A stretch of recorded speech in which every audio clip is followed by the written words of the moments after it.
Bien, buenas noches. Gracias por estar presentes en esta sesión.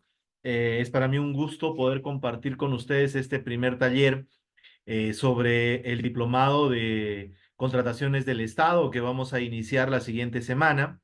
Y espero que esta noche nos pueda ayudar pues a refrescar para algunos, a actualizar con otros y en otro grupo seguramente empezar a conocer todo este marco general que tiene que ver con la contratación pública en nuestro país. Bueno, en principio, expresarles mi saludo cordial y agradecerles la confianza de poder compartir con nosotros este diplomado. Mi nombre es Andrés Villar y yo soy abogado de profesión. Tengo ya algunos años de experiencia en el sector público.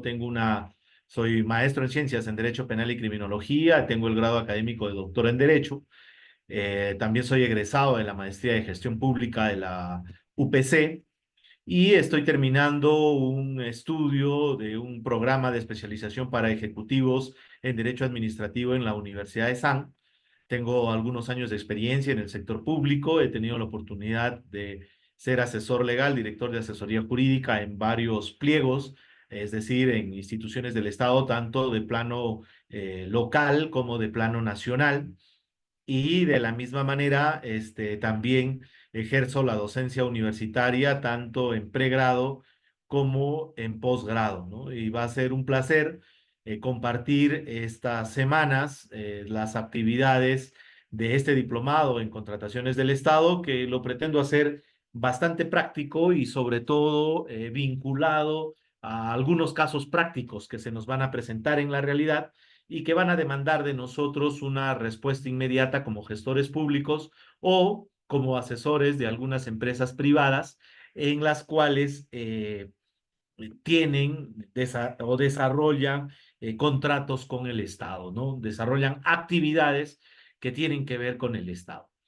Entonces, vamos a empezar esta noche, en principio, conversando de qué es un contrato, ¿no? Bueno, en realidad los contratos marcan nuestra vida desde que nos levantamos y empezamos nuestras actividades, desde salir de nuestro hogar para ir a nuestro centro de labores. Algunos toman un servicio público y al tomar el servicio ya estamos teniendo un contrato, ¿no? Un contrato con la persona que nos va a transportar desde nuestro domicilio hasta la entidad o la empresa en la que nos encontramos. Adicionalmente, si vamos a tomar un refrigerio o si vamos a ir en nuestro vehículo y vamos y le ponemos combustible, estamos celebrando un contrato, ¿no? Si vamos a tomar un refrigerio, estamos celebrando un contrato. Si vamos a comprar algunos útiles para que el desarrollo de nuestra actividad sea mucho más eficiente, estamos celebrando un contrato. Adquirimos alimentación, bebidas para almorzar, celebramos un contrato. Salimos de la oficina y vamos a comprarnos algún souvenir porque el clima está cambiando, porque está diferente en estos días, pues vamos a celebrar un contrato. Entonces, como vemos, los contratos van a marcar nuestra vida. Están siendo los contratos, pues, las actividades que vamos a tener que desarrollar en cada momento de nuestra vida. Y eso va a significar también la oportunidad de satisfacer varias necesidades a lo largo de nuestra vida, propiamente dicho. Y entonces ahí tenemos que celebrar contratos. Sin embargo, todos estos contratos que vamos a celebrar tienen distinta naturaleza, ¿no? Hay contratos comerciales, hay contratos que se desarrollan en el marco de una obligación con el Estado. Por ejemplo, el contrato que nosotros tenemos con nuestros equipos móviles de celulares se dan a través de la prestación de un servicio público, que es el de las telecomunicaciones, pero a partir de un contrato de concesión que la empresa de comunicaciones ha celebrado con el Estado peruano. Ese es otro tipo de contratos, ¿no? Si uno es trabajador, tiene con su empleador un contrato, pero también de naturaleza diferente, que es un contrato de naturaleza laboral. Y de esta manera también los contratos con el Estado tienen una naturaleza jurídica diferente a ello. Es así entonces que tenemos contratos donde ambas partes acuden con libertad. Nosotros vamos a comprar algunos alimentos y decidimos en dónde vamos a consumir estos alimentos. Y efectivamente, el que nos va a vender estos alimentos o estos productos va a decidir si en realidad quiere contratar con nosotros o no. Igual sucede con un souvenir. Nos vamos a poner de acuerdo en el precio y vamos a celebrar un acuerdo de voluntades para la satisfacción de una necesidad a través de la entrega de un producto. Y este es un tipo de contrato. Entonces, en este tipo de contrato, que generalmente es un tipo de contrato de naturaleza comercial, ambas partes, el comprador y el vendedor, acuden con libertad y con un interés legítimo, individual. Una de las partes vender y la otra de las partes comprar. Y esta es la naturaleza de un contrato de naturaleza comercial donde la voluntad es privada. Sin embargo, tenemos otro tipo de contratos pero que tienen una connotación social. El ejemplo básico en este tipo de contratos es el contrato laboral, por ejemplo, ¿no? Si bien es cierto, acá hay un empleador y hay un trabajador que concurren con un interés legítimo, uno de contar con una masa laboral y el otro de desarrollar un trabajo, pues hay una relación en la cual hay una de las partes que tiene más poder, que es justamente el empleador. Y por ser el empleado una de las personas que tiene menos poder, es cuando entonces tenemos la oportunidad de justamente buscar que se proteja a esta parte más débil. Y entonces, con la finalidad de buscar esta protección a esta parte más débil, es que interviene el Estado para regular que este contrato no sea abusivo, porque son muchos los trabajadores y son administrados de este Estado. Entonces, en este contrato de naturaleza social, si bien es cierto, hay una intervención de dos partes, empleador y empleado, hay una intervención del Estado para buscar que la relación empleador-empleado no sea simétrica y no exista la posibilidad de que haya una connotación abusiva, más allá de que ambos concurran con un interés individual. En el contrato con el Estado o en el contrato que se enmarca en lo que denominamos la gestión pública o la contratación pública, vamos a tener dos partes, el Estado y un tercero interesado, que puede ser una persona natural o jurídica, pero que ya no concurren por un interés individual, sino que concurren a celebrar un acuerdo de voluntades porque hay un interés común y la defensa de un interés general que está referido al interés que busca la colectividad, la comunidad. Entonces, en ese escenario es que buscamos que este contrato esté completamente regulado por distintas disposiciones normativas con rango legal y rango reglamentario, con la finalidad de que se cumpla con el interés colectivo, con el interés común, ¿no? Eh, en ese marco, vamos a empezar nuestra sesión del día de hoy con la finalidad de desarrollar nuestras intervenciones, considerando la importancia y ya teniendo en claro cómo está dividido pues la contratación estatal en ello. Quisiera que por favor me puedan indicar si están percibiendo la presentación de PowerPoint que tenemos preparada para esta noche. Muy bien, muchas gracias. Entonces, teniendo en consideración ya ¿qué significa un contrato con el Estado y cómo se diferencia del interés individual y de la intervención del Estado para regular cada una de las etapas de la contratación? Vamos a conversar estrictamente de las contrataciones con el Estado. Entonces, en principio es importante decir que lo que vamos a desarrollar el día de hoy, que es una intervención a partir de lo que vamos a desarrollar de un modo pormenorizado, a partir de la siguiente semana, a partir del 25 que empieza este diplomado de contrataciones con el Estado, es decir, el día de hoy vamos a desarrollar básicamente apuntes generales que enmarcan la contratación pública en el Perú. A partir de la siguiente semana ya vamos a aterrizar estos conceptos y los vamos a desarrollar de modo mucho más particularizado. Empezamos el siguiente viernes a partir de las 7 de la noche, eso sí, de 7 a 10 de la noche, y los sábados de 7:30 de la mañana a 10:30 de la mañana. Vamos a tener nuestras actividades martes, jueves, perdón, el próximo jueves, martes, jueves y sábado. Martes y jueves en el horario de 7 a 10 de la noche y sábado en el horario de 7:30 de la mañana a 10:30 de la mañana. Entonces, esta noche, ya teniendo el marco o el parámetro general de cómo identificamos en toda la teoría de contratos al contrato con el Estado, vamos a desarrollar los principales aspectos del régimen de la contratación pública en el Perú. Y para ello vamos a dividir esta sesión, en principio, hablando de la planificación, la contratación y la ejecución contractual. En segundo lugar, vamos a conocer a los actores del proceso de contratación. En tercer lugar, vamos a desarrollar un capítulo que nos resulta siendo importante en la contratación estatal porque hay bastante casuística sobre ello y que está referido a los impedimentos para contratar con el Estado.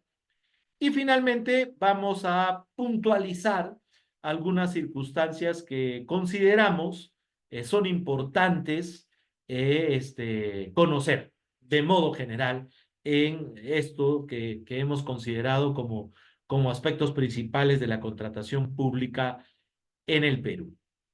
Bueno, en principio es importante considerar que para muchos autores y para muchos también gestores públicos, dentro de los que me incluyo, el momento más importante del proceso de contratación estatal, nosotros tenemos una ley vigente y dicho sea de paso, ya la semana pasada se aprobó en el Congreso de la República, me parece que el martes, ya un predictamen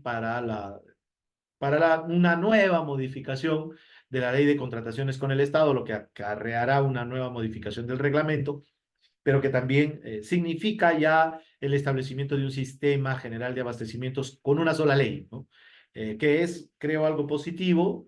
Bueno, de lo que he podido revisar hasta la fecha, este predictamen cambia algunos nombres de algunas instituciones, pero sigue manteniendo la esencia principal que hemos tenido a partir de la última ley y su modificatoria, ¿no? Entonces, en este momento, vamos a desarrollar justamente la etapa de planificación, contratación y ejecución contractual. Es importante decirles que el Estado peruano funciona a partir de 11 sistemas. Es decir, 11 sistemas administrativos van a ser los que van a permitir que el Estado peruano busque cumplir con sus objetivos. En esta sesión vamos a desarrollar los siguientes 4 puntos: planificación, contratación y ejecución contractual, actores del proceso de contratación, impedimentos para contratar con el Estado y algunos apuntes que nosotros consideramos son resaltantes para identificar con claridad esto que nosotros hemos denominado en este primer taller, principales aspectos del régimen general de contratación pública. Como les decía, el Estado peruano, con el objeto de cumplir con la satisfacción de los intereses de la población, lleva adelante la ejecución de 11 sistemas administrativos. Estos 11 sistemas administrativos son los que van a permitir que el Estado le otorgue bienes, servicios o ejecute obras para cumplir con las necesidades de la población. En el proceso de planificación de la contratación estatal, pues se van a interrelacionar de modo directo hasta 5 sistemas administrativos: el de planeamiento, el de presupuesto, el de abastecimientos y el de tesorería.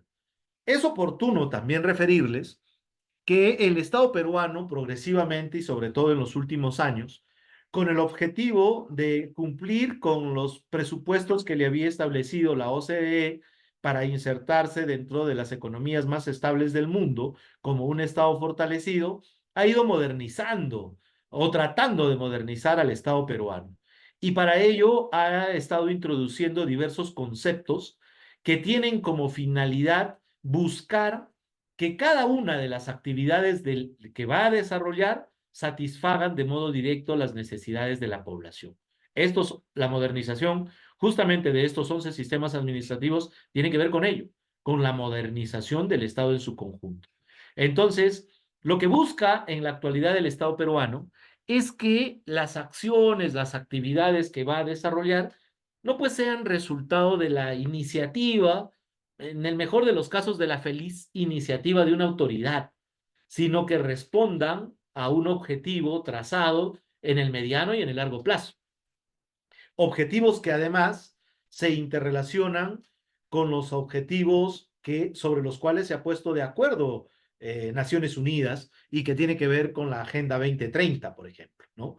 Entonces, el Estado peruano también se inserta en este escenario de planificación a nivel internacional y busca que tengamos una actuación vinculada a cumplir con esos objetivos. Entonces, todas las entidades del Estado peruano tienen la obligación de tener un plan estratégico institucional. Este plan estratégico institucional tiene unos componentes de visión de Estado peruano.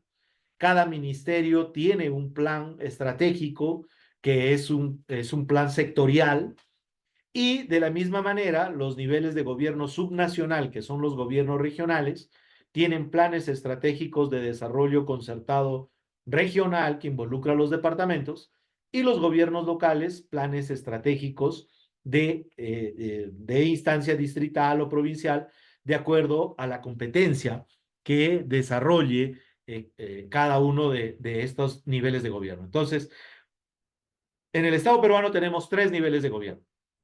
El gobierno nacional, que está representado por el Poder Ejecutivo y los ministerios, los gobiernos subnacionales, que están representados por los gobiernos regionales, y los gobiernos locales. Entonces, los planes estratégicos son territoriales, es decir, involucran a todos los actores que van a estar presentes en el territorio. Y eso es parte del Sistema Nacional de Planeamiento. Pero dentro de este territorio, los gobiernos, las representaciones de los gobiernos, llámese Poder Ejecutivo, los ministerios, los gobiernos regionales, los gobiernos locales como municipalidades provinciales y distritales, también tienen que desarrollar un instrumento de planificación para llevar adelante el rol que tienen que cumplir de acuerdo al plan estratégico. Y de acuerdo a este plan estratégico, el instrumento que van a desarrollar se llama Plan Operativo Institucional. Este plan operativo institucional, de acuerdo al CEPLAN, que es el ente rector en el Sistema Nacional de Planeamiento, es multianual, es decir, se desarrolla para 2 años o es anual, ¿no? Entonces tenemos un plan operativo institucional multianual y un plan operativo anual. En este plan operativo institucional vamos a identificar primero a cada una de las áreas que van a conformar la entidad.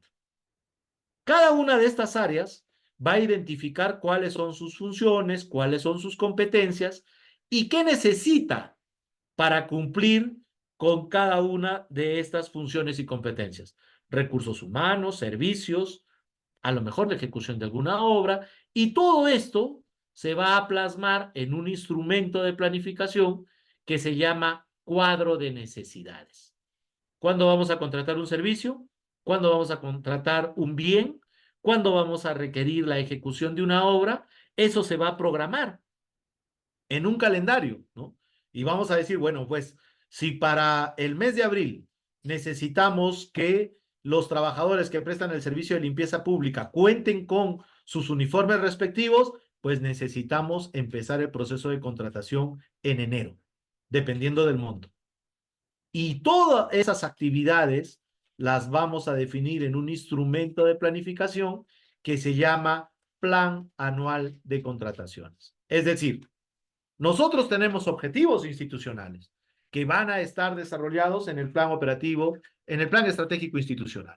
Estos objetivos institucionales van a involucrar la responsabilidad y las actividades de cada una de las áreas de la entidad, en el mediano y en el largo plazo. Y todo esto está en el Plan Operativo Institucional Multianual. Pero en el año definimos algunas acciones que se tienen que cumplir. Y esto está en el Plan Operativo Institucional Anual. Para cumplir con estas acciones, cada una de las áreas tiene competencias y facultades a desarrollar. Para cumplir con estas competencias y facultades, necesita adquirir bienes, productos, servicios y obras. Y esto se plasma en un instrumento que se denomina cuadro de necesidades. La temporalidad y la forma en la que se va a contratar están en lo que se denomina Plan Anual de Contrataciones con el Estado. Cuando se va a cumplir con estas adquisiciones de bienes, servicios y obras, se empieza el periodo de ejecución del gasto.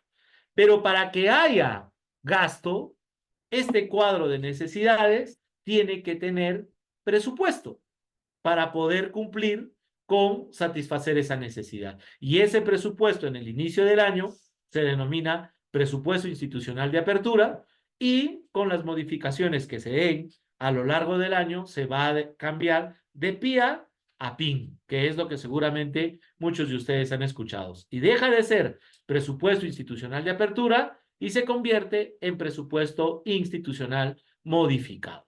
Entonces, ¿cómo se interrelacionan los sistemas administrativos para cumplir con la planificación, contratación y ejecución contractual? El Sistema Nacional de Planeamiento tiene que ver con el Plan Operativo Institucional Multianual y con el Plan Operativo Institucional Anual y con el paraguas general, que es el Plan Estratégico Institucional. El sistema de abastecimiento, como ya lo dije, acaba de ser aprobada un predictamen para ejecutarse y que por lo tanto todos esperamos que esté próximo a implementarse. Empieza desde el cuadro de necesidades hasta la ejecución del gasto. Y como para todo ello se necesita presupuesto, que se denomina como instrumento público presupuesto institucional de apertura y presupuesto institucional modificado, esto está en el Sistema Nacional de Presupuesto. La ejecución del gasto está en el Sistema Nacional de Tesorería y en el Sistema Nacional de Contabilidad. Por eso es que les decía que durante el proceso de contratación pública, nosotros interrelacionamos 5 sistemas administrativos del Estado peruano: planeamiento, presupuesto, abastecimientos propiamente dicho, y tesorería y contabilidad. Entonces, el Estado peruano, en este esfuerzo de modernizarse y de poder cumplir con las necesidades de la población, ha buscado enfocarse de una manera que desarrolle una metodología que busque que la población sienta que cada sol que se invierte responde a una necesidad, y que esa necesidad es satisfecha con eficiencia. Y es por eso que ha traído, que no es nuevo el Estado peruano desde luego, sino es parte de una de las recomendaciones de la OCDE, busca generar valor público, ¿no? Que es un concepto que viene del sector privado, en donde se establece la generación de una cadena de valor, que lo vamos a ver en la primera sesión del próximo jueves, cuando empecemos el diplomado, y que tiene que ver justamente con la generación de valor público. Pero en términos concretos, el valor público es la satisfacción de la población con las actividades que lleva adelante el Estado. Entonces, este valor público va a tener varios eslabones para poder cumplir con ese objetivo. Y el desarrollo de estos eslabones, en un principio, tiene que ver con la generación de resultados. Entonces, no es que, como les decía, la autoridad, o como hay muchos ejemplos del pasado donde dicen que los alcaldes andaban pues con la chequera en la billetera o en la alforja, y decían, bueno, ya cuánto cuesta el puente, cuesta tanto, ya toma el cheque, ustedes lo hacen, ¿no? Eso no se puede hacer más en el Perú, ¿no? Y entonces, en esa dirección es que hoy el Estado peruano ha definido que su intervención se va a desarrollar, pero eh,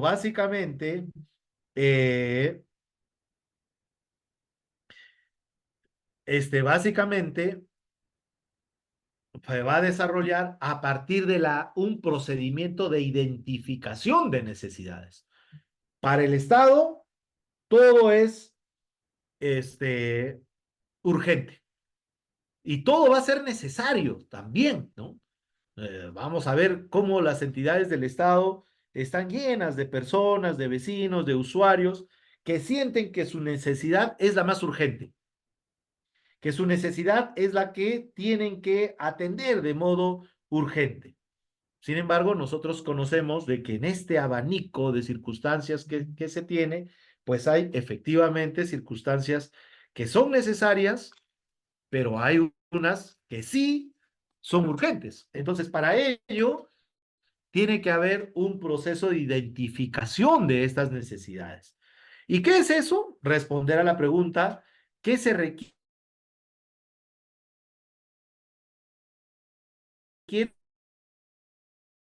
para satisfacer esas necesidades?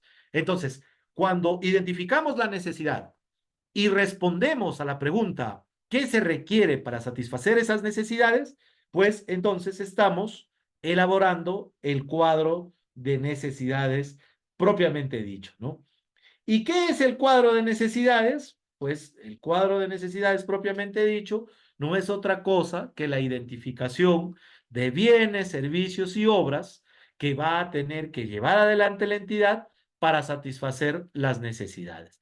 Esta identificación de bienes, servicios y obras está vinculado a lo que hemos desarrollado ya en el plan operativo institucional. Todo esto responde a una programación cuyo fin es cumplir los objetivos y metas institucionales, ¿no? Entonces, el instrumento que nos va a ayudar a llevar adelante la contratación pública propiamente ya es el Plan Anual de Contrataciones. ¿Y qué es? Valga la redundancia, el instrumento de gestión para planificar, ejecutar y evaluar las contrataciones. Instrumento que se encuentra debidamente articulado con el Plan Operativo Institucional, POI, y el Presupuesto Institucional de Apertura. Es decir, en el proceso de contratación pública articulamos de modo directo tres instrumentos de gestión de planificación. El Plan Anual de Contrataciones, PAC, el Plan Operativo Institucional POI y el Presupuesto Institucional de Apertura PIA, que a partir de enero se cambia por PIN, que es Presupuesto Institucional Modificado, cuando se incluyan los saldos de balance, se establezcan nuevas transferencias que se han podido dar y que vengan de distintos pliegos o de algunos donaciones o transferencias que se puedan presentar, ¿no? Entonces, en la formulación del PAC, del Plan Anual de Contrataciones, eh, tiene un conjunto de etapas. La primera es la definición de requerimientos que lo va a hacer el área usuaria, identificando las necesidades que va a resolver y que se van a plasmar en la elaboración del cuadro de necesidades. Ese es el primer momento. Cuando se cuenta con el cuadro de necesidades, pasamos un segundo momento, que es la consolidación y valoración del cuadro de necesidades. Es decir, yo identifico la necesidad, qué necesidad, dependiendo de si es necesaria o urgente, si tiene la urgencia necesaria y la autoridad lo ha considerado pertinente, pues pasamos a la valorización, cuánto nos va a costar satisfacer esta necesidad y para ello vamos a ajustar estos requerimientos de acuerdo al cuadro de necesidades y según el proyecto de presupuesto que tengamos. Teniendo en consideración la valorización y el presupuesto que tenemos, elaboramos el proyecto del Plan Anual de Contrataciones. Estas dos etapas significan el primer momento. A continuación, vamos a tener la aprobación del presupuesto institucional de apertura, que es lo con el presupuesto que vamos a empezar el año. Y por lo tanto, con ese presupuesto que ya tenemos y que vamos a empezar el año, vamos a hacer el ajuste del proyecto del Plan Anual de Contrataciones. ¿Por qué? Porque si nosotros tenemos una necesidad muy grande y tenemos un presupuesto muy pequeño, pues no vamos a poder cumplir con esa necesidad y vamos a tener que identificar otra necesidad que sí se pueda cumplir y que sí contemos con los medios para poderla desarrollar. Y la necesidad más grande vamos a tener que postergarla primigeniamente hasta conseguir los recursos que son necesarios para poder coberturar. Con el presupuesto institucional de apertura y el proyecto de PAC, dice la ley que en los primeros 15 días hábiles siguientes al inicio del ejercicio presupuestal, que es el 1 de enero de cada año, la entidad tiene que aprobar el plan anual de contrataciones. Y este es el segundo momento. Entre la aprobación del PIA y el ajuste al proyecto del PAC y la aprobación del PAC es el segundo momento.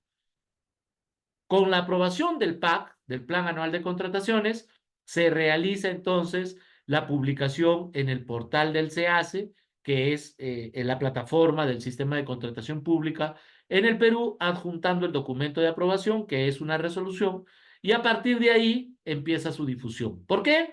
Porque hay que cumplir con el principio de transparencia y que la población conozca qué es lo que la entidad del Estado va a adquirir o de qué bienes, servicios o ejecución de obras se va a abastecer esa entidad durante el año para el cumplimiento de sus compromisos. Una observación aquí. ¿Qué pasa si nosotros tenemos, por ejemplo, un sistema de agua y saneamiento que son muy importantes para satisfacer la necesidad de un sector importante de la población, pero no tenemos el presupuesto para ejecutarlo? ¿Lo consideramos en el PAC? No. Vamos a buscar ese financiamiento. Y una vez que tenemos ese financiamiento, lo incorporamos y deja de ser presupuesto institucional de apertura y se convierte en presupuesto institucional modificado. Pero para poder llevar adelante su contratación, necesitamos modificar el plan anual de contrataciones. El plan anual de contrataciones se puede modificar las veces que sean necesarias, con la finalidad de cumplir con los objetivos institucionales que se han planteado. Entonces, la etapa de difusión, que es el tercer momento, se da dentro de los 5 días hábiles de aprobado el PLAC y se materializa con la publicación del Plan Anual de Contrataciones en la plataforma del SEAS. Entonces, con toda esta etapa previa, que consideramos algunos es la etapa más importante, porque acá se van a definir cada una de las actuaciones, empezamos ya, no el proceso de contratación pública, que es algo que quería comentarles, inicia pues justamente con las etapas de planificación, ¿no? Con la etapa de planificación, vamos a empezar el proceso de contratación pública. Pero el procedimiento de contratación del Estado, tal cual lo define la ley y el reglamento, empieza con las actuaciones preparatorias. Pasa a un segundo momento, que es la fase de selección, y termina con la ejecución contractual y el pago. Pero el proceso de contratación termina con la satisfacción de la necesidad de la población. Es decir, si vamos a contratar una obra, el proceso de contratación va a terminar con la satisfacción de la necesidad permanente en el tiempo. Si es un sistema de agua y saneamiento, con que el sistema de agua y saneamiento funcione. El procedimiento de contratación pública va a terminar con el pago. Es decir, cuando se entrega la obra y esta obra ya cuenta con todas las condiciones y funciona. Entonces se da la conformidad y se paga. Ahí se termina el procedimiento de contratación. Pero el proceso de contratación pública se termina cuando es el ciudadano el que de modo permanente tiene un sistema de agua y saneamiento que le ha cambiado la vida y que hace que su vida sea mucho más satisfactoria. Muy bien, entonces, El proceso de contratación, el procedimiento, perdón, de contratación empieza con las actuaciones preparatorias, tiene la fase de selección y culmina con la fase de ejecución contractual. Si tienen alguna pregunta, por favor, pueden ir desarrollándola de tal forma de que yo también voy a tener la oportunidad de contestar a cada una de estas preguntas que vamos a ir desarrollando a lo largo de esta presentación. ¿Ya? En cualquier momento nomás pueden hacer las preguntas respectivas. ¿Ya? Yo voy a ir de esta manera. Bueno, muy bien. Entonces, respondiendo a las interrogantes que ustedes vayan desarrollando. Bueno, muy bien. Entonces, a continuación, pasamos a la etapa de las actuaciones preparatorias. En esta etapa de las actuaciones preparatorias, vamos a decir que el actor principal es el área usuaria. Es decir, es el área que dentro del plan operativo institucional ha definido sus competencias y actividades a desarrollar, y en definir esas competencias y actividades que va a desarrollar, también va a identificar qué necesita para cumplir con esos objetivos. Y en esa dirección de identificar qué necesita para cumplir con esos objetivos, es que va a identificar bienes, servicios y obras que va a requerir para ejecutar o para cumplir con los fines institucionales que le corresponden a su área. Entonces, esa es la área más importante de la contratación, porque ellos van a definir cuáles son las condiciones de los bienes, los servicios o las obras que necesitan. Es el área de limpieza pública de una municipalidad, provincial o distrital. Entonces va a establecer en su requerimiento qué es lo que necesita para cumplir con el abastecimiento de la limpieza pública. ¿Necesita compactadoras? Si ya tiene compactadoras, necesita combustible. Estas compactadoras necesitan mantenimiento. Entonces, todo eso va a definir qué tipo de combustible, gasolina, petróleo, en qué cantidades, en qué periodicidad es la que la va a requerir, cada cuánto tiempo necesita el mantenimiento de las máquinas compactadoras, cuánto personal va a necesitar. Esta contratación va a ser de modo directo como personal o va a ser a través de un servicio, como habíamos visto que hasta hace poco lo había venido desarrollando la Municipalidad Metropolitana de Lima, ¿no? Hablamos en este caso de un servicio, ¿no? O como en el caso de algunas municipalidades, por ejemplo, que tercerizan el servicio de vigilancia de los locales institucionales, ¿no? Entonces identifican un servicio de vigilancia de estos locales institucionales para que puedan cumplir con esas actividades. Entonces, una vez que identificamos la prestación de este servicio, de este bien o de esta obra, vamos a delimitarlo lo más específico posible, pero sin incurrir en algunas limitaciones que ha establecido la ley, como por ejemplo lo que tiene que ver con marcas, ¿no? Si decimos, bueno, para el servicio de limpieza pública vamos a necesitar escobas, necesitamos escobas con estas características, pero no podemos ponerle marca, ¿no? Que es una de las actuaciones irregulares que no se deben desarrollar. Entonces, una vez que se identifica el requerimiento, este requerimiento es remitido al órgano encargado de las contrataciones, el OEC, que es el responsable del contrato. Pero como órgano encargado de las contrataciones, identifica lo que se ha requerido, que puede ser un bien, un servicio y una obra, y hace un estudio de mercado. Hablábamos, por ejemplo, de estos requerimientos de artículos de limpieza. Vamos a contratar barredoras eléctricas. Muy bien.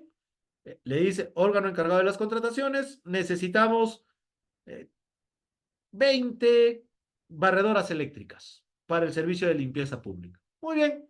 Entonces, el órgano encargado de las contrataciones mira cuáles son las características de estas barredoras eléctricas que se necesitan y comienza a hacer un estudio de mercado. comienza a buscar quiénes ofertan estas barredoras, cuáles son las condiciones, si se ajustan a las barredoras que sean, a las condiciones que se han establecido en el requerimiento del área usuaria, y a partir de ello, a partir de realizar el estudio de mercado, va a determinar el tipo de procedimiento. Si es bien, es servicio, es obra y los montos. Esto va a ayudarnos a determinar el tipo de procedimiento de selección que se va a llevar adelante. Identificado este tipo de procedimiento que se va a desarrollar, también se va a identificar quién va a ser el órgano a cargo del procedimiento de selección. Va a ser un comité permanente, un comité especial, va a ser el mismo órgano encargado de las contrataciones el que va a llevar adelante, y con esto se comienza a elaborar los documentos del procedimiento de selección que se va a desarrollar. Hay algunas etapas dentro de este flujo de actuaciones preparatorias que no es, cuya temporalidad no está establecida en la ley, ¿no?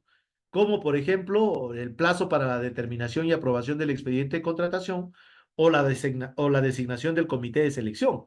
Entonces, en estas condiciones es necesario que las entidades desarrollen directivas internas o instructivos internos para delimitar cuánto tiempo se tiene para aprobar el expediente de contratación o designar el comité de selección, y con eso que no se tengan dilaciones innecesarias, es decir, que no hayan plazos que se exageran y que finalmente truncan la posibilidad de que la población encuentre satisfecha su necesidad, ¿no? Entonces, muy bien.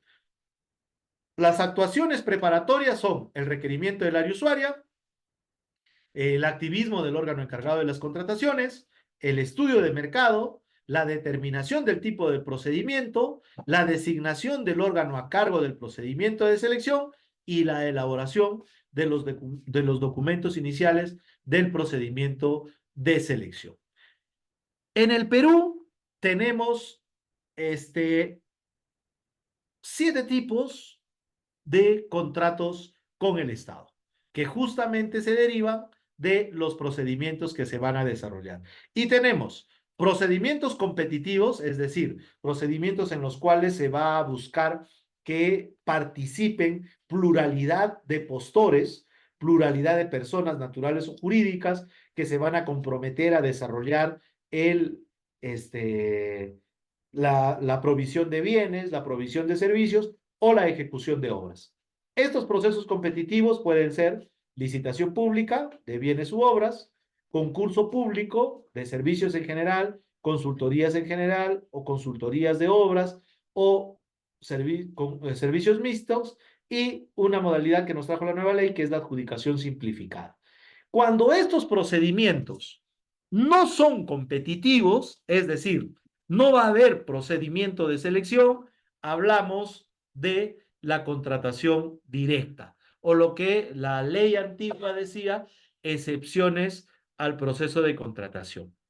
Bueno, muy bien. Entonces, estos procesos de contratación, bueno, es importante decir que la contratación con el Estado peruano progresivamente se ha ido pues buscando normar de un modo más certero, más específico, más cercano, de tal forma que no tengan ninguna confusión.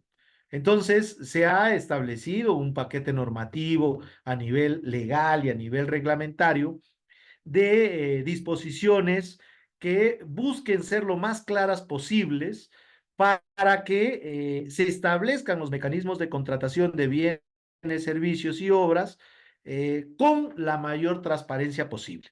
Entonces, es importante destacar que el método de contratación o el procedimiento de selección va a tener como condición de, en principio, ¿qué es lo que se va a contratar?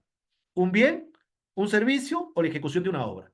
Y en segundo lugar, el valor de lo que se va a contratar o el valor de lo que se ha previsto contratar. Y esto es un valor referencial, ¿no? En ese sentido, como les decía, existen 7 maneras de contratar con el Estado, las cuales vamos a detallar a continuación. En principio, pues tenemos la licitación pública, ¿no? La licitación pública se da para contratar bienes cuyo valor sea mayor a 400,000 soles. Y, o sea, en principio, la licitación pública sirve para contratar bienes y contratar obras, no para contratar servicios, ni servicios en general, ni consultorías en general, ni consultorías de obras. Es decir, es un tipo de procedimiento que solamente se da para contratar bienes u obras. Bienes por montos referenciales superiores a 400,000 soles y obras por montos iguales o superiores a 1,800,000. En el caso de los concursos públicos, este tipo de procedimiento de selección solamente se da para servicios. Servicios en general, consultorías en general y consultorías de obra. Pero para este tipo de servicios cuyo valor referencial sea mayor a 400,000 soles. Hay un tipo especial de licitación pública en la que la contratación es igual o mayor a 20,000 soles, conocida como licitación pública con precalificación. Bueno, en este tipo de contratación es necesario aprobar los requisitos para calificar, que sirve como filtro adicional a la evaluación de la oferta, pero es un tipo especial, ¿no? La adjudicación simplificada funciona para contratar bienes y servicios, efectivamente, con un valor mayor a 8 unidades impositivas tributarias, hasta el monto de 400,000 soles.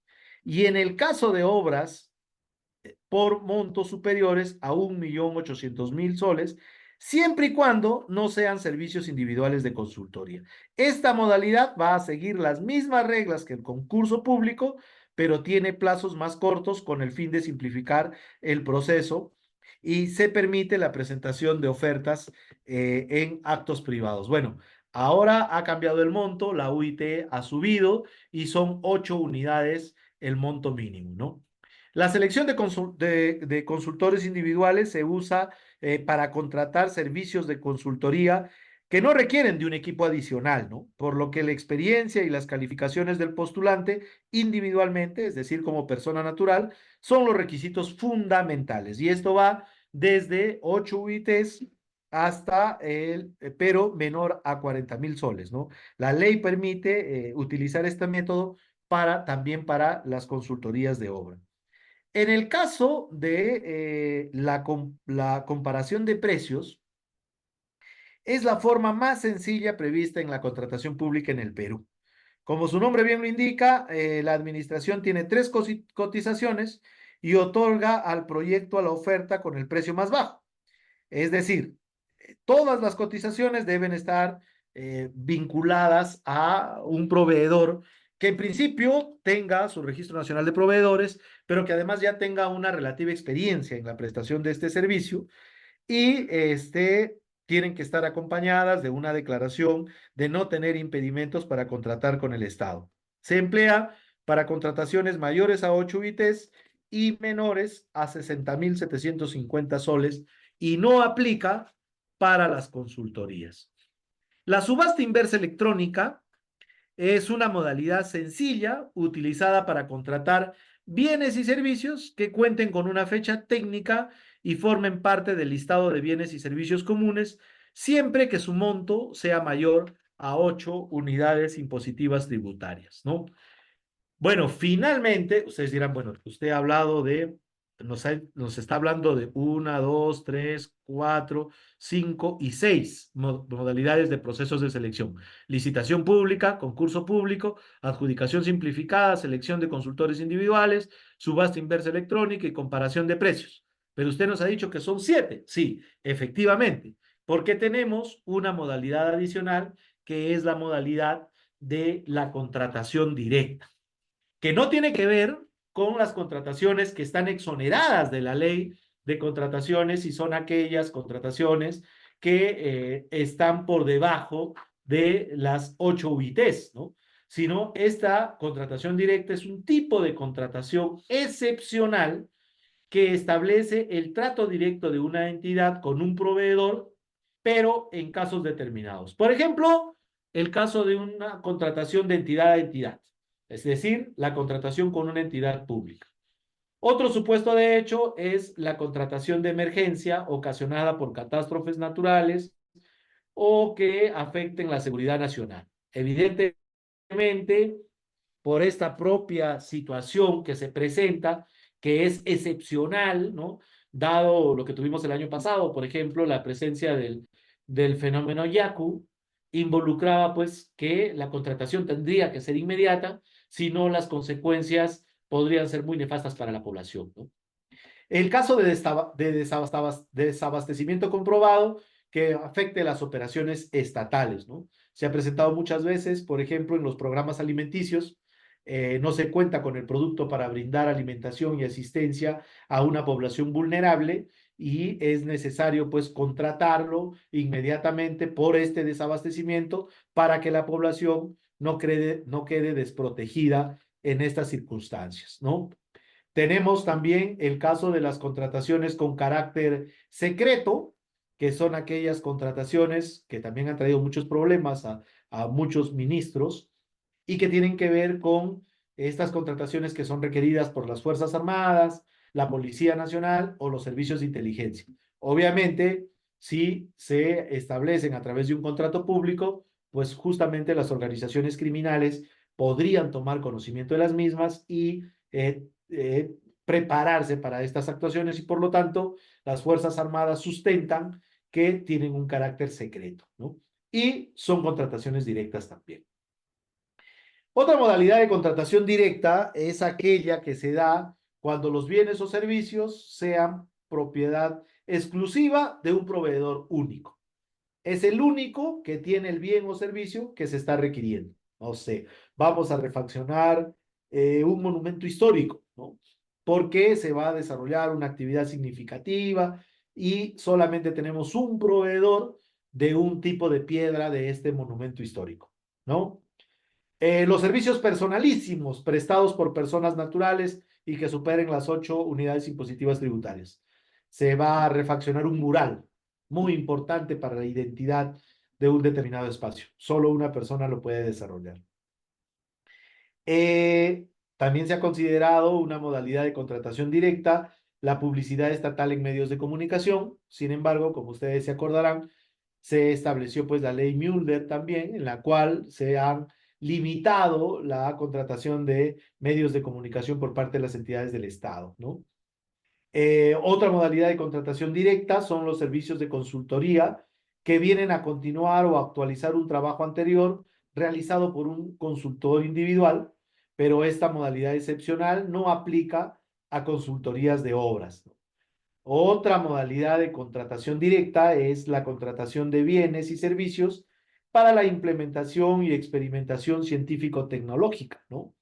Que por la naturaleza de este nivel científico, por la naturaleza de la tecnología que se va a buscar, también puede ser exonerada, ¿no?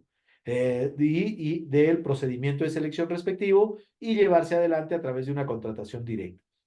Servicios especializados de asesoría legal, es decir, la contratación de abogados para el Estado también está establecido como una contratación directa.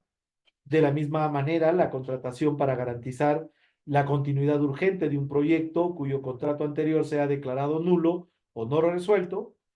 Finalmente, también los servicios educativos de capacitación, como el que brinda CERSA, por ejemplo, está justamente exonerado del procedimiento de selección. Obviamente, no es que el órgano encargado de las contrataciones o el titular de la entidad va a decir, esta es una modalidad de contratación que no va a requerir un contrato, ¿no?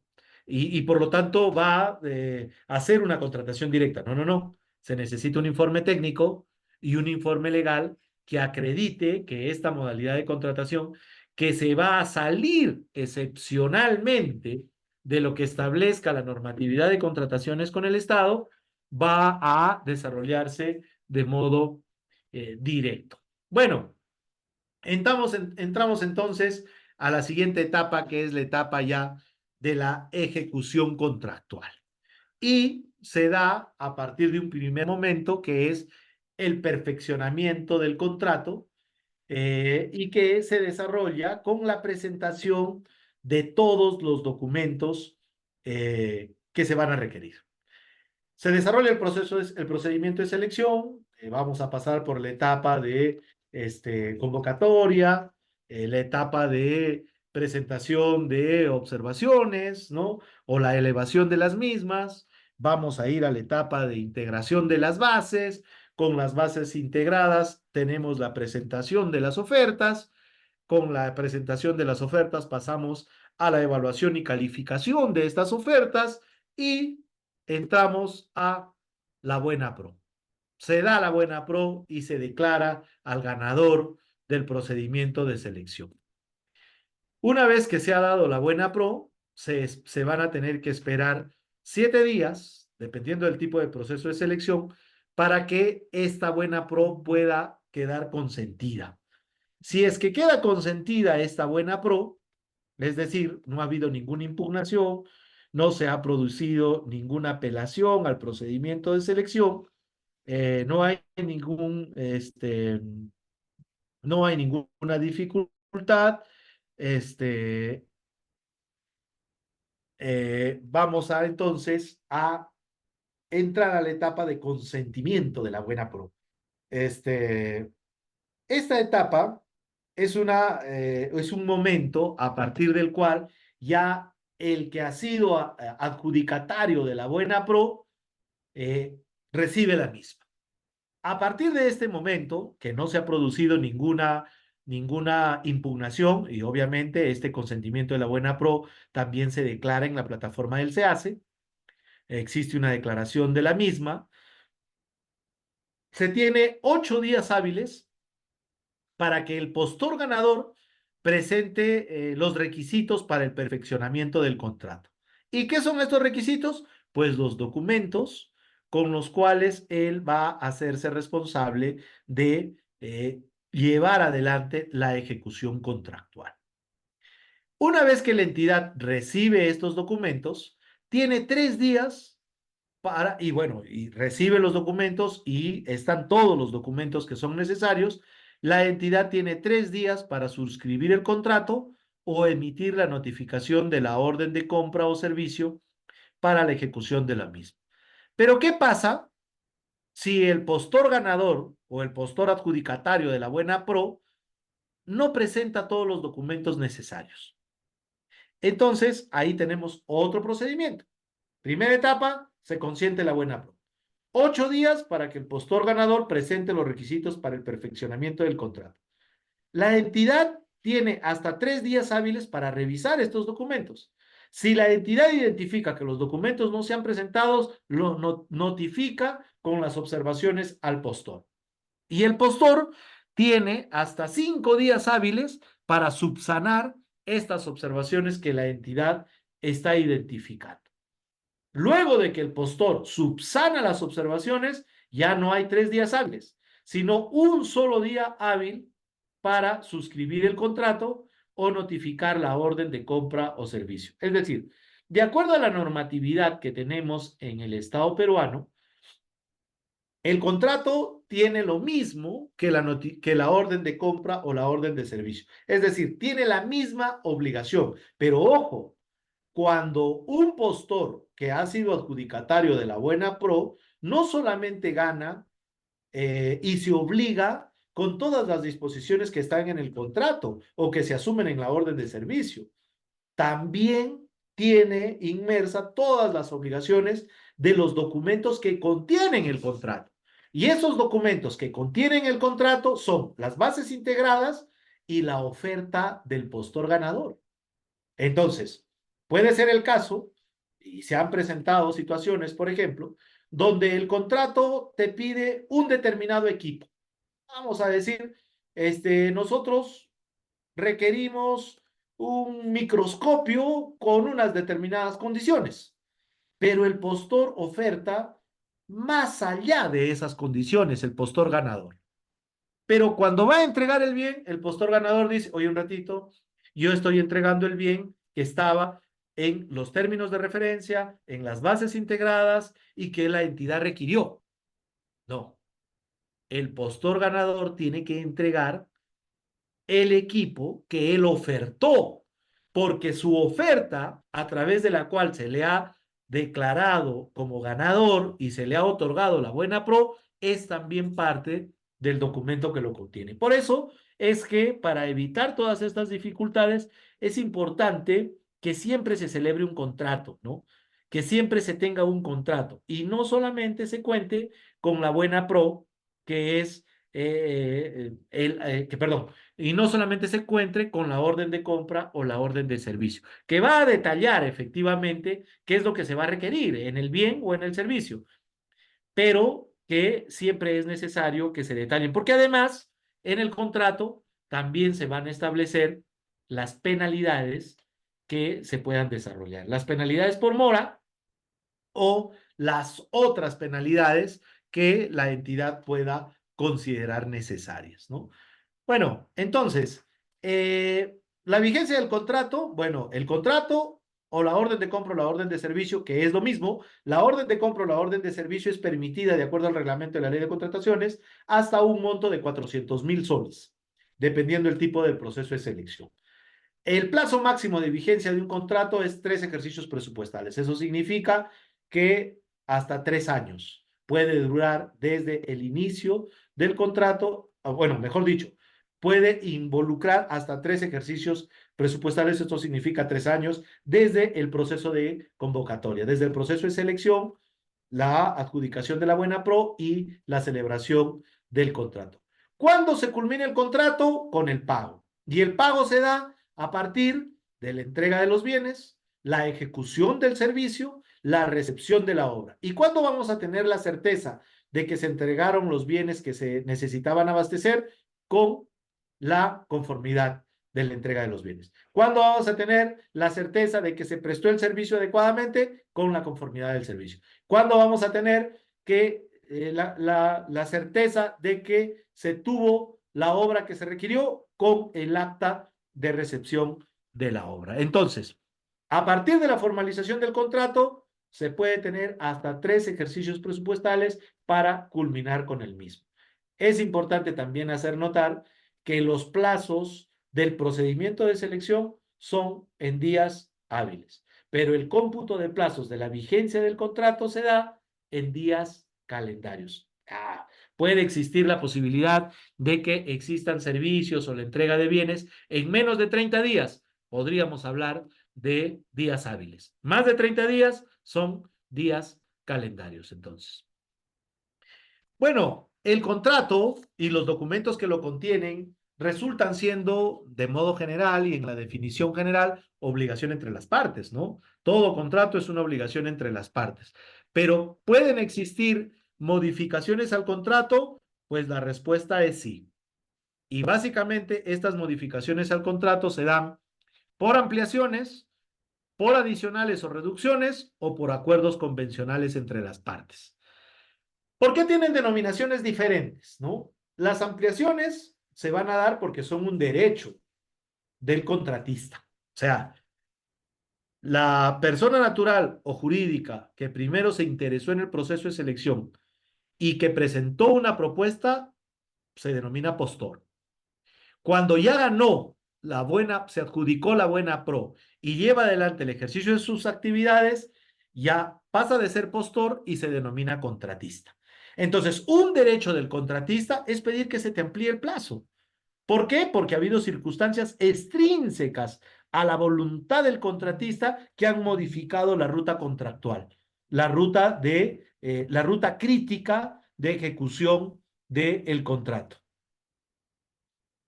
Entonces, como veremos, la solicitud de una ampliación es una prerrogativa del contratista. Pero la modificación de un contrato por adicionales o reducciones de bienes o servicios, o de adicionales de obra, se da por una potestad exorbitante de la entidad.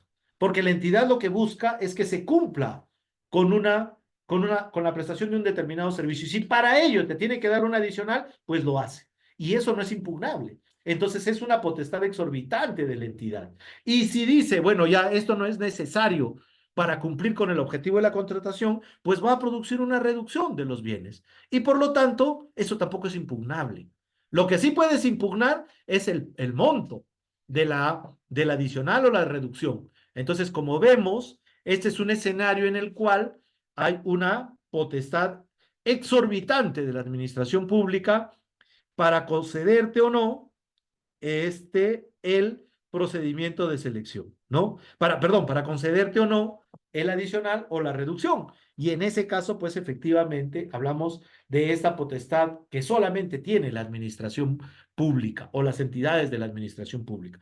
Y finalmente, los acuerdos convencionales, pues son, como su nombre lo dice, acuerdos de las partes. Entonces, esta es la naturaleza jurídica que diferencia a las modificaciones del contrato. Unas por ejercicio de un derecho, que son las ampliaciones de plazo, por ejemplo.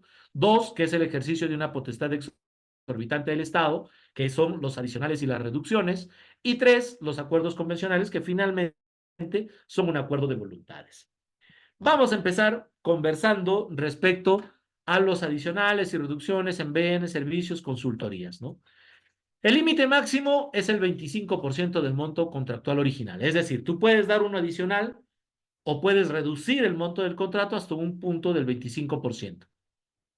Y tienes que sustentar que ello es necesario para alcanzar la finalidad del contrato, que es lo que tú estabas buscando. Pero tiene como requisito adicional que exista presupuesto para que tú puedas cumplir con esa asignación adicional, ¿no? Pues, es decir, para que puedas cumplir con ese adicional.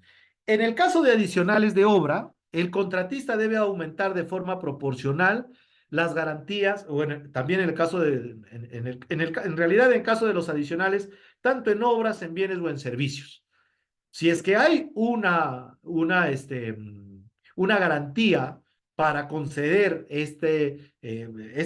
la ejecución de este servicio, la entrega de este bien o la ejecución de una obra, también, si es que existe un adicional, pues el contratista debe aumentar en forma proporcional esa garantía en función del porcentaje que se ha dado para al adicional. Y si hay una reducción, también el contratista puede solicitar la reducción de la disminución de la garantía en la misma proporción, ¿no? En el caso de obras, ya no llegamos al 25%, sino solamente al 15% del monto del contrato original, restándose los presupuestos de los deductivos vinculados. Y todos estos pagos tienen que ser aprobados por el titular de la entidad. El segundo escenario de modificación de un contrato son las ampliaciones de plazo. Y básicamente se producen en dos casos. Cuando se apruebe el adicional, es decir, hay prestaciones adicionales que desarrollar, por lo tanto, se altera la ruta crítica de ejecución del contrato y esta afectación pues requiere que el plazo también tenga una variación, ¿no? Y en segundo lugar, por atrasos o paralizaciones no imputables al contratista. Se produjo una lluvia significativa que impidió que el contratista continúe con la ejecución de las obras, ¿no?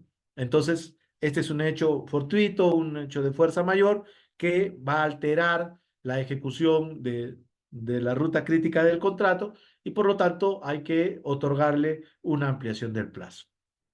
Las modificaciones por situaciones convencionales al contrato se presentan cuando no resulten aplicables los adicionales, las reducciones o las ampliaciones, ¿no? En este escenario, las partes pueden acordar otras modificaciones al contrato siempre que las mismas deriven de hechos sobrevinientes al perfeccionamiento del contrato y que no sean imputables a alguna de las partes y permitan alcanzar la finalidad de manera oportuna y eficiente y no cambien los elementos determinantes del objeto de contratación. Se escucha extraño. Un ejemplo. Bueno, muy bien. Se llevó adelante el proceso de selección para la contratación de algunos buses de una universidad, por ejemplo, ¿no?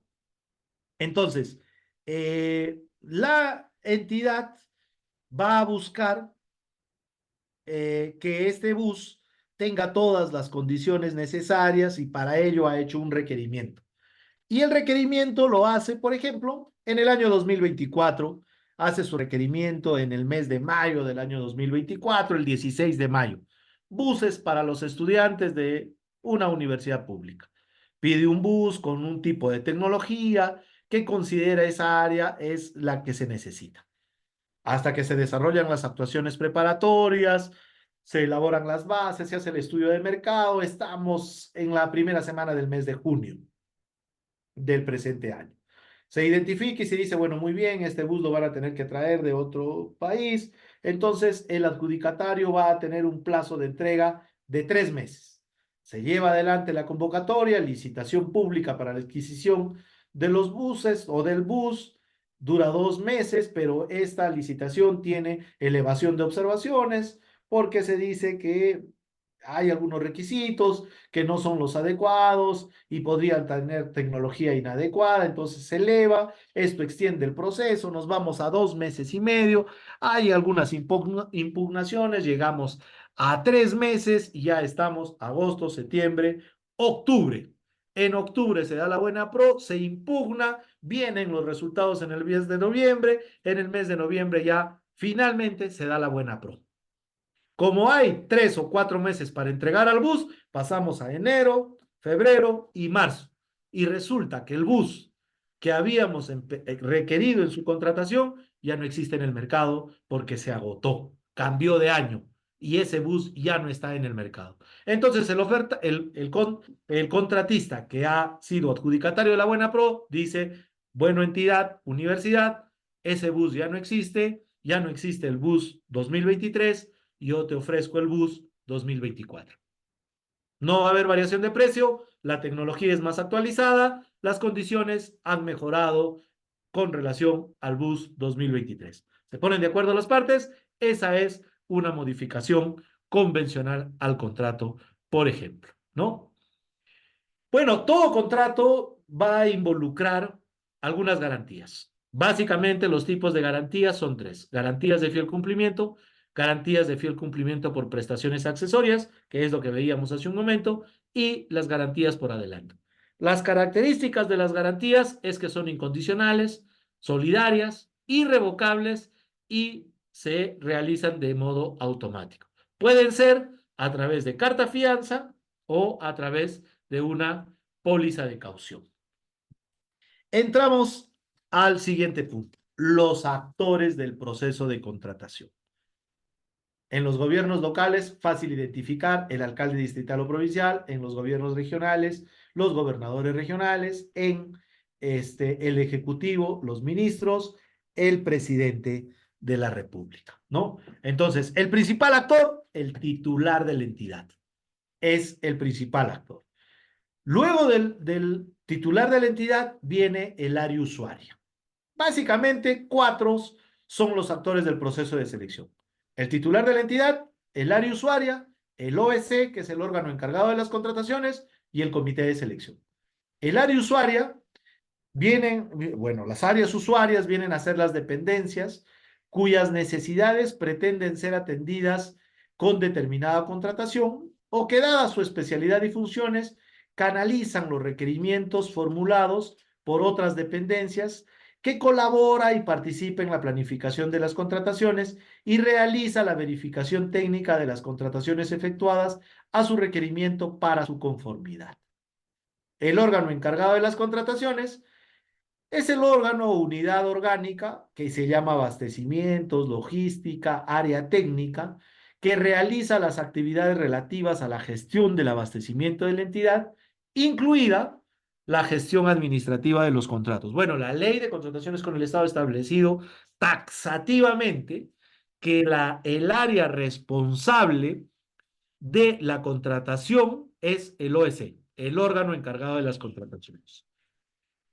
Finalmente, el comité de selección viene a ser este órgano colegiado encargado de seleccionar al proveedor que brinde los bienes, servicios u obras requeridos por el área usuaria a través de determinada contratación. Es importante resaltar que cada uno de los integrantes de estos cuatro actores del proceso de contratación van a tener, en el caso de que incurran en errores, responsabilidad administrativa civil o penal. Administrativa, que va a conllevar alguna sanción en este ámbito. Civil, cuando se ha identificado un perjuicio económico a la entidad y haya que resarcirla. Y penal, en el caso de que este perjuicio sea tan grave que lleve a la comisión de un delito, ¿no? Entonces, importante reconocer que los actores del proceso de contratación son susceptibles de adjudicarse responsabilidad administrativa, civil o penal. En este marco, como les decía, el actor principal es el titular de la entidad. En el caso de los gobiernos locales, el alcalde. Bueno, la entidad del Estado que nosotros tenemos más cercana y que identificamos más cerca cada una de nuestras actividades, pues son las municipalidades, ¿no? Entonces, ahí es plenamente identificable. ¿Quién es el responsable? Es el alcalde. Entonces, hay facultades que le corresponden exclusivamente a los titulares del pliego. Y en este caso, en el caso de los gobiernos locales, es el alcalde. Y estas facultades, de acuerdo al derecho administrativo, pues perdón, de modo general pueden ser delegables o indelegables, pero en el caso de la contratación pública, la propia ley y el reglamento han establecido qué facultades le corresponden exclusivamente a los titulares de la entidad y qué facultades les corresponden y qué facultades sí pueden ser delegadas en otros responsables o en otros funcionarios de la entidad. Entonces, son indelegables las facultades del titular del pliego. Primero, la aprobación y modificación del plan anual de contrataciones. Eso es delegable. La aprobación de contrataciones directas que están consignadas en los literales E, G, J, K, L y M del artículo 27 de la Ley de Contrataciones con el Estado. Es delegable la designación de los miembros de los comités de selección.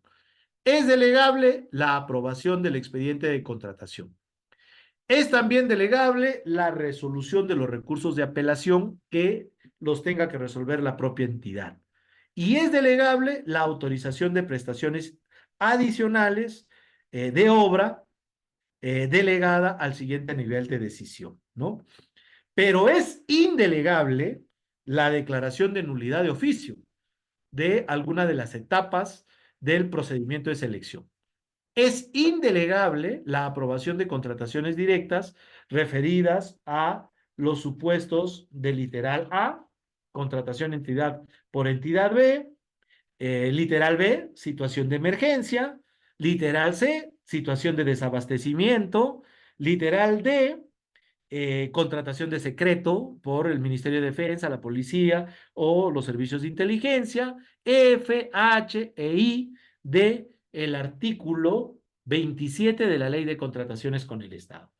Es también indelegable la autorización de encargo a organismos internacionales, es decir, la posibilidad de que sean organismos internacionales los que lleven adelante los procesos de selección, como lo que está planteando ahora último la Municipalidad Metropolitana de Lima, por ejemplo, para la contratación de vehículos, ¿no?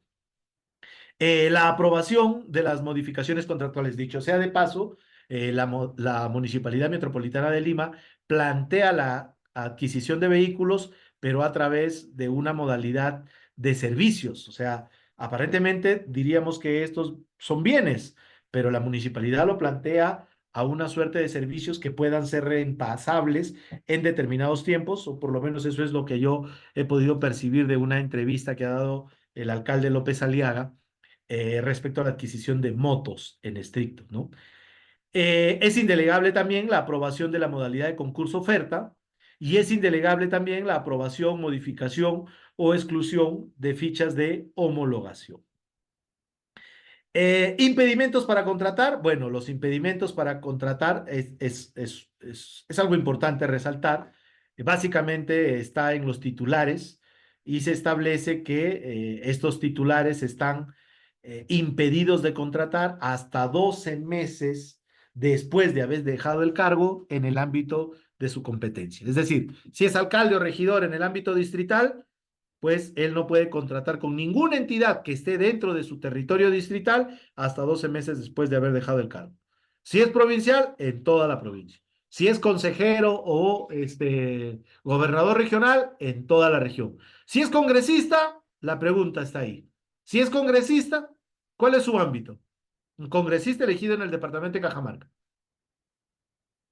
Efectivamente, mi impresión es que el impedimento abarca a todo el Estado peruano, porque los congresistas representan al Estado peruano en su conjunto. De igual manera, los ministros, los viceministros, los directores generales, el presidente de la República, bueno, la presidenta de la República en este caso, porque en la actualidad no tenemos vicepresidente, ¿no? Este impedimento alcanza al cónyuge, al conviviente o a los parientes hasta el segundo grado de consanguinidad o en afinidad en el mismo ámbito y en el mismo plazo que se han establecido. ¿Cuál es el plazo? 12 meses después de haber dejado el cargo, ¿no? Bueno, estos impedimentos también involucran a servidores públicos, que son aquellos que tengan la intervención directa en la determinación de las características técnicas y el valor referencial, en la elaboración de las bases, en la selección y evaluación de las ofertas de un proceso de selección y en la autorización de pagos de los contratos derivados de dicho proceso, salvo en los casos de los contratos de supervisión, ¿no? De igual manera, aquellos que tengan intervención directa en cualquiera de las siguientes actuaciones: la determinación de las características técnicas y o el valor referencial o el valor estimado, la elaboración de los documentos del procedimiento de selección, la calificación y evaluación de las ofertas, la conformidad de los contratos derivados de dicho procedimiento, salvo en el caso de los contratos de supervisión, y tratándose de personas jurídicas, el impedimento alcanza si la referida intervención se produce a través de personas que se vinculan a esta. Y todos estos impedimentos a servidores públicos también alcanzan a su cónyuge, conviviente o a los parientes hasta el segundo grado de consanguinidad o al segundo grado de afinidad. Es decir, no solamente el titular de la entidad está con impedimentos, también lo tienen todos aquellos servidores que desarrollan sus actividades en el marco del procedimiento de selección y de ejecución. Espero vaya quedando relativamente claro cada una de estas indicaciones, ¿no? Eh, Finalmente, yo quería resaltar algunos elementos o algunos apuntes finales, le he denominado, y que tienen que ver pues con reconocer que esta modalidad contractual que tenemos en el Estado se desarrolla a través de una plataforma que le va a brindar transparencia y que va a ser ese el escenario de encuentro de información de todas las entidades del Estado, de todos los actores comprometidos en el proceso de contratación pública y también de todas las personas naturales o jurídicas interesadas en prestar servicios de contratación con el Estado. Es importante también decir que la forma a través de la cual el Estado cumple con su rol de llevar bienestar general a su población es a través de la adquisición de bienes, servicios y obras. Y este proceso de abastecimiento de bienes, servicios y obras que lleva adelante el Estado se da a través del sistema electrónico de contrataciones del Estado.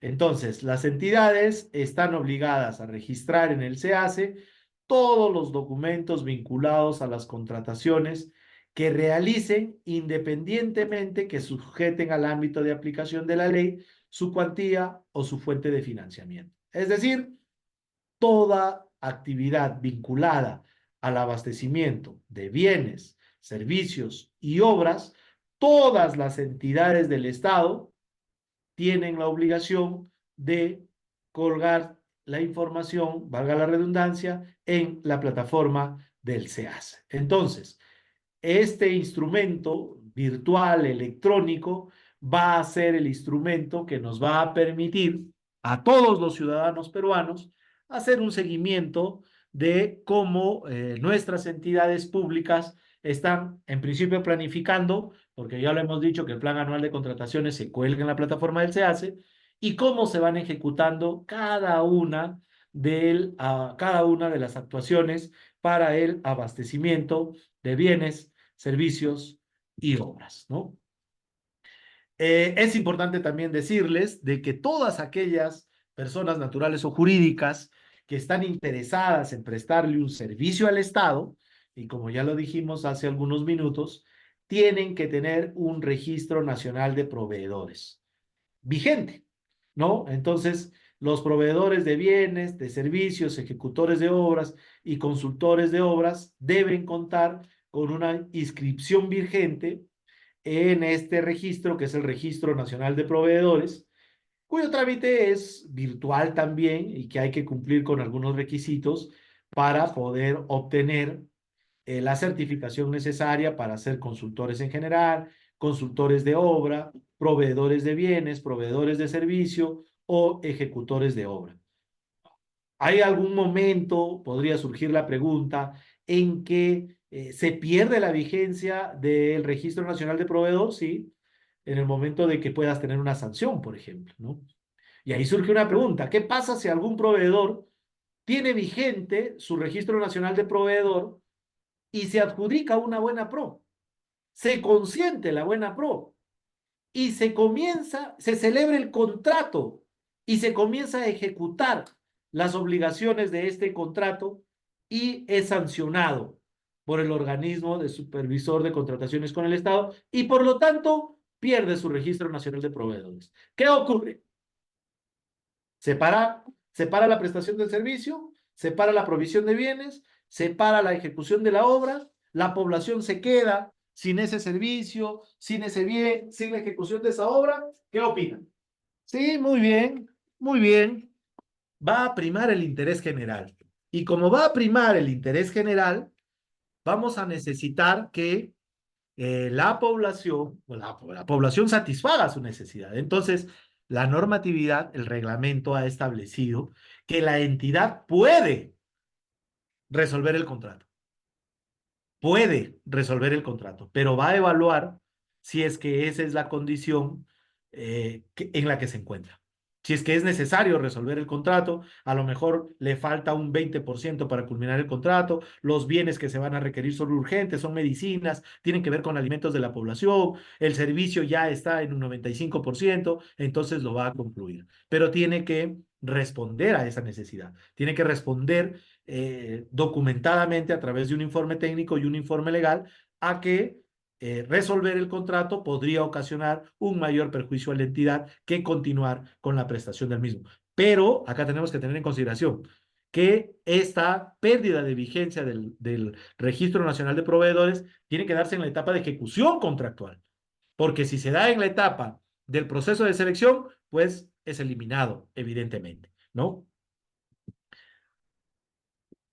Bueno, finalmente es importante hacer notar que durante el servicio de contratación, la entidad no es que va a dejar que el contratista lleve adelante la ejecución de todo el proceso a su libre albedrío, ¿no? Existe un deber de supervisión de la entidad y para ello la entidad va a colocar un funcionario responsable de controlar de que se lleven adecuadamente esta prestación de bienes y servicios este, con la rigurosidad que el caso amerita, ¿no?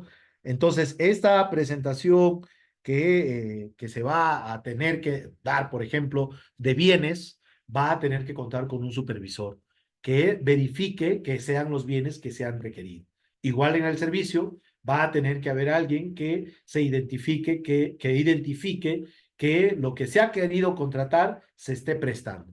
Y bueno, ni qué duda cabe en el caso de las obras, el deber de supervisión se extiende durante todas las actividades. Entonces, este deber de supervisión de la entidad involucra desde las actuaciones preparatorias hasta la fase de selección y la ejecución contractual. Que ojo, también tiene que ver con eh, un conjunto de actividades que no se involucran con la función de fiscalización o la función de control que desarrolla la función de fiscalización en el caso de las municipalidades, los regidores, en el caso de los gobiernos regionales, los consejeros regionales, y el control, que es una función propia de los organismos de la Contraloría General de la República, ¿no?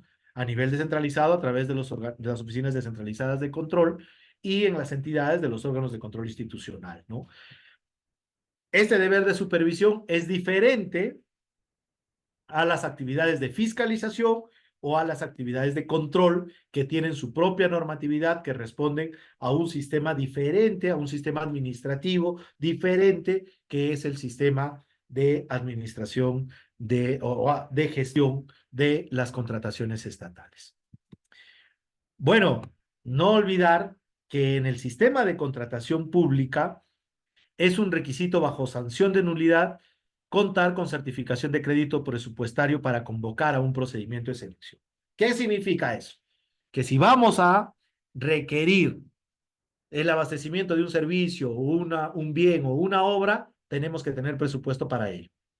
Y eso significa que esa es la certificación de crédito presupuestario necesaria, ¿no? Si es que se pierde el presupuesto, ¿qué pasó? Hubo un recorte presupuestal, no hubo la recaudación que se esperaba y ya no tenemos ese presupuesto, entonces esa contratación se tiene que declarar nula, porque ya no se cuenta con el recurso para contratar.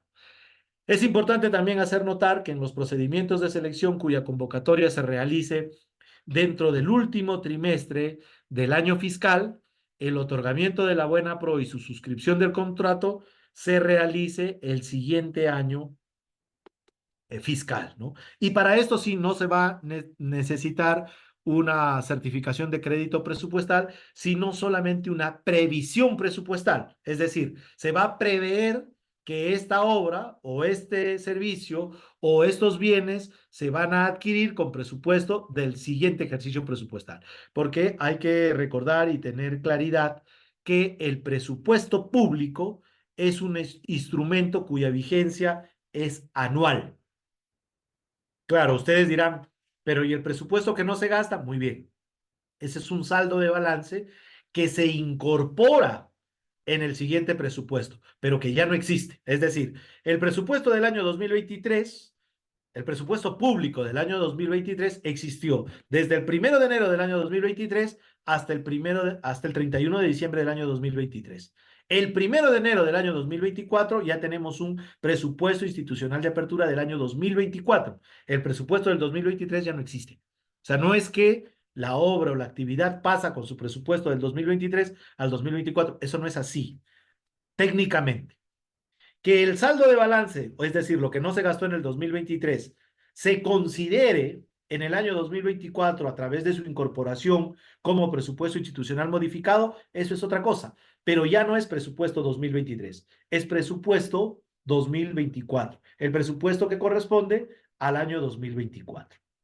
Entonces, importante entonces recalcar que en los procedimientos de selección cuya convocatoria se realice dentro del último trimestre del año fiscal, es decir, a partir del mes de octubre, el otorgamiento de la buena pro y la suscripción del contrato se debe de realizar en el año fiscal siguiente, enero, febrero del siguiente año, y la convocatoria no se hace con certificación de crédito presupuestal, sino con una previsión presupuestal. La oficina de presupuesto, la que haga sus veces, otorga de forma previa a la convocatoria una constancia de previsión presupuestal por el monto del valor referencial correspondiente y antes de la buena pro se tiene que emitir la certificación del crédito presupuestal para decir que efectivamente se cuenta financieramente con los recursos necesarios para la ejecución de esa provisión de bienes, servicios u obras. Una de las acciones en las que recurrentemente incurrimos algunos funcionarios o responsables de las entidades es en el fraccionamiento. El fraccionamiento se puede dar en bienes, en servicios y en obras, ¿no? El fraccionamiento es justamente esa actuación a través de la cual se divide el objeto de contratación para evadir los procedimientos, apresurar plazos y tener la oportunidad de darlo directamente pero que va a colisionar con principios como la transparencia o la búsqueda de pluralidad de postores, ¿no? Entonces, ¿por qué se prohíbe el fraccionamiento? ¿O por qué se da el fraccionamiento? Se da para evitar un tipo de procedimientos de selección que corresponda según la necesidad. Llevar adelante un procedimiento de selección, pues va a demandar mucho más tiempos que se le pueda entregar una prestación de bienes, servicios u obras de modo directo. Igual, ¿no? En la ejecución de una obra siempre va a demorar una que sea bajo una licitación pública. Y cuando, por ejemplo, podemos decir que se necesitan pavimentar 15 calles o 15 cuadras, entonces se divide y dice, bueno, vamos a pavimentar cada 3 cuadras y vamos a hacer 5 tipos de procedimientos por montos más bajos que son más rápidos en entregar. Eh, Se prohíbe con la finalidad de dividir la contratación o se plantea el fraccionamiento con la finalidad de dividir la contratación a través de la realización de 2 o más procedimientos de selección, evadir la aplicación de la normatividad de contratación para dar lugar a una contratación que sea inferior a 8 unidades impositivas tributarias. Se prohíbe con la finalidad de evadir el cumplimiento de los tratados o compromisos internacionales que incluyan disposiciones sobre contratación pública. Sin embargo, es importante decir que de acuerdo a la gravedad, el fraccionamiento puede acarrear una responsabilidad administrativa, pero también puede acarrear una responsabilidad civil o penal, ¿no? Muy importante de tenerlo en cuenta y tener cuidado a la hora de ser parte de del proceso de contratación y del procedimiento de selección, ¿no? Es importante también hacerles notar que los procedimientos de selección iniciados antes de la entrada en vigencia del decreto legislativo 1444 concluyen bajo la vigencia de ese procedimiento. Se rigen por las normas vigentes al momento de su convocatoria. Este artículo ha tenido todas las leyes de contrataciones con el Estado que hemos tenido vigentes en los últimos años y vaya que han cambiado significativamente desde el año 2016, y seguramente también está en la nueva normatividad del sistema de abastecimientos que entendemos ya se aprobó el dictamen, como les decía la semana pasada en el Congreso de la República, y seguramente también se va a aprobar en los siguientes días.